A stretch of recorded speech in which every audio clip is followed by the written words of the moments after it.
I agree with everything you are saying, but you sound like you are ranting. The people who should be listening to you will sadly switch off. Redo this in a calmer tone. So I got this comment this morning and it's touched on something that I am already so acutely aware of. And that is how when I make a point, be it political or otherwise, I need to be so mindful of my tone.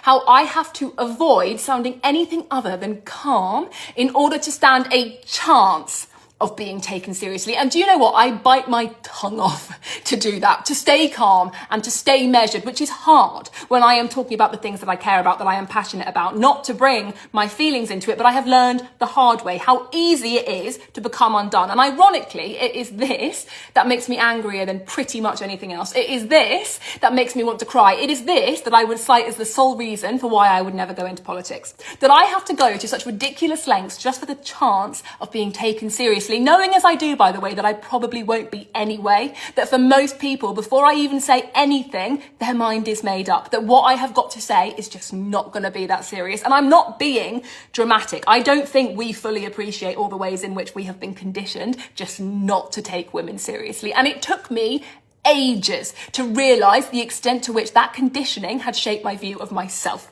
How hard it was for me to take myself seriously, to respect my own opinions, to allow myself to even have them. Because that voice was in my head too. The one pleading with me to be good and to be cool and to be calm, not to overreact or be silly. I would be the first to silence myself. And now I feel so passionately that we need to really acknowledge that, to understand that we are not exempt from our societal discomfort with difficult women. In fact, on an individual level, that just becomes a personal discomfort that we have with the parts of ourselves that we deem to be unpalatable. This starts as self-censorship, born of devised insecurity, and it becomes this cyclical thing that we hold other women to the same standards that we have for ourselves. So up and up and up the bar goes to ensure that women are getting it right and behaving themselves and being good. And look, I do understand that in order to have any of these conversations in any kind of meaningful way, there is a game to play. And I am trying to play my part as best as I can. But I also feel so strongly that we have to allow ourselves as women to be messy and contradictory, to be loud